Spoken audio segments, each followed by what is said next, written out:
package. Hey everybody, Epic Studios 123 here, and I have gotten another package, and I believe I know what this is. I'm very excited for this package. This is gonna be fun. This is gonna be a fun one. It's gonna be fun. So let's open it up. Let's take a peek inside. Let's take a gander at what we've received through the U.S. Postal Service from Gooplin, Japan. Sorry, I'm not racist. Oh, sorry. Let's open that up. Yeah. Hey. Oh, sweet. The paper. I love.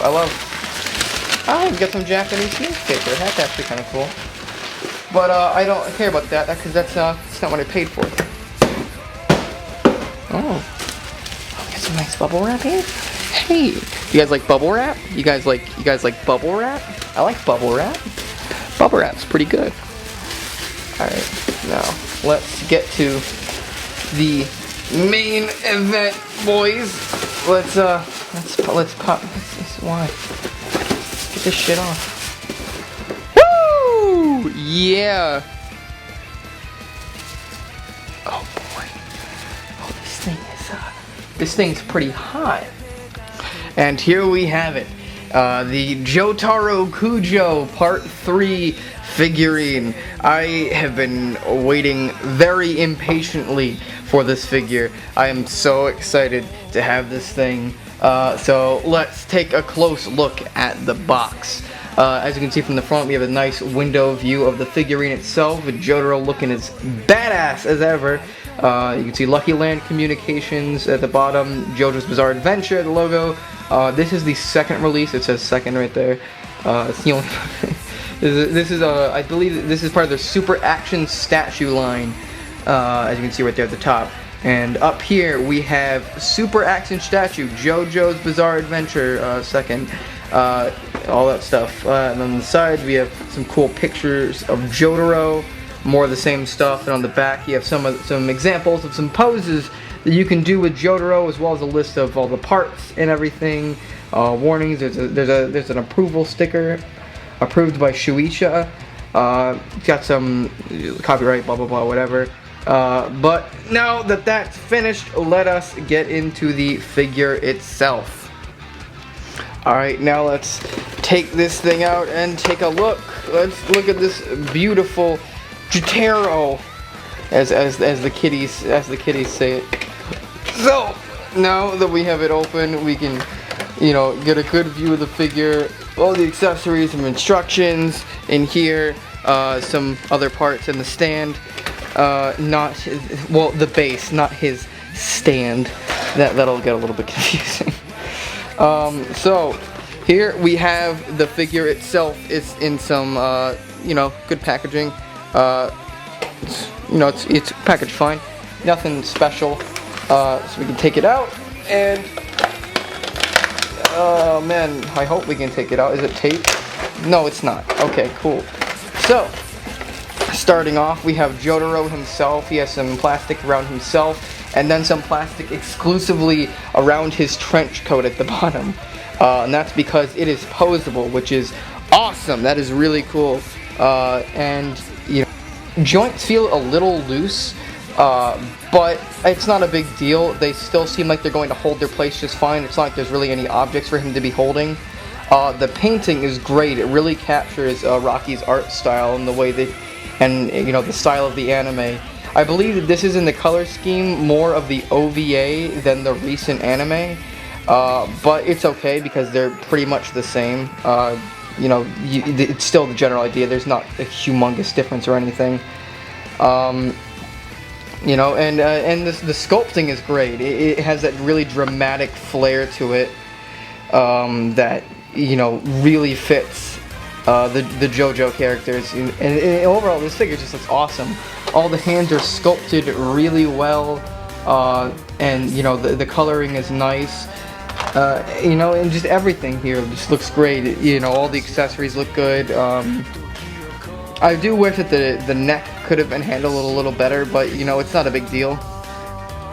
You also, because of his coat, do not get a lot of movement out of Jotaro's head. It barely goes back enough for him to look forward. He's more kind of like looking down, but that's kind of the poses that they want you to do anyways.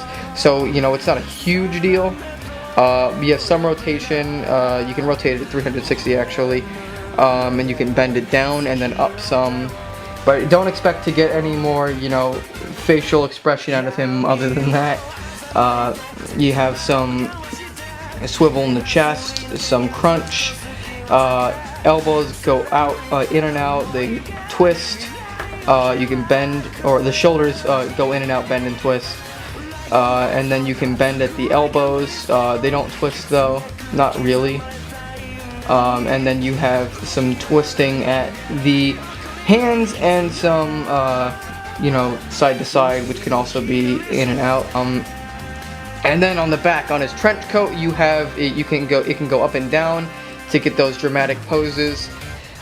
His legs can go in and out some. They can go back. If you move the cloak, they can go back a little bit, forward a little bit, not really too much. It's unfortunate. They twist, they swivel. At the knees, there's no twist, but they bend.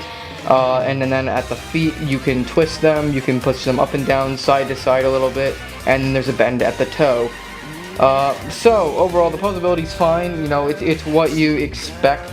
You know, this is more of like a display figure than anything else. This is meant to sit in one pose and stay in that pose for a while.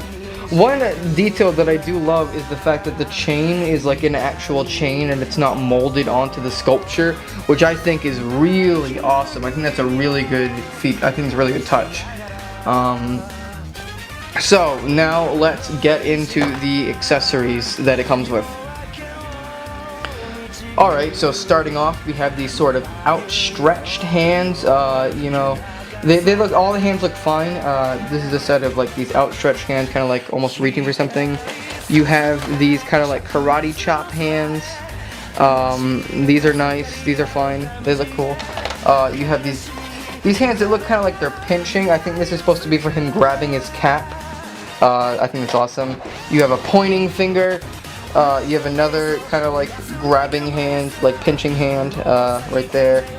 Yeah, you have this pointing finger. You have another pointing finger, and then you have these really weird oven mitt looking hands, and these are for his pants, where you can snap off the front of the pants and replace them with these other pant legs that let you slide his those hands into his pockets, which I think is an amazing detail for them to include. You know, they really put a lot of love and care into this figure, which I think is awesome.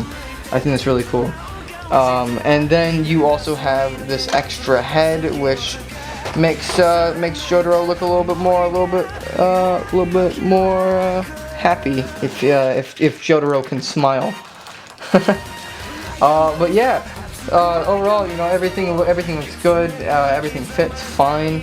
The painting is great. It really matches the art style. And the only thing really left is the base that the figure comes with.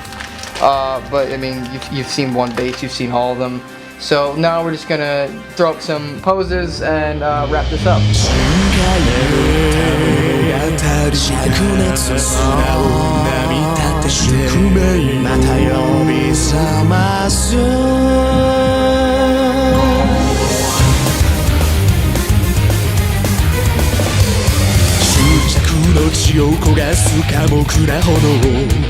おびき寄せられた神々の化身恐れを知らぬ剣が貫く目指す場所とはまだ見ぬ定め近づいてくる決戦の時打つべきピリオドはスターフラクション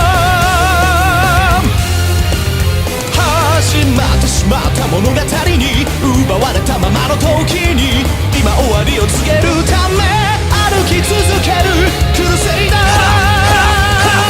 空白のラストページにその拳を叩き込め End of the world Alright, thank you guys so much for watching. I've been Epic Series 123 here, and I will see you guys next time. Hopefully, I'll get some more figures soon, like I got this one. I got this one pretty quick. But yeah, thank you guys for watching, and I'll see you guys next time.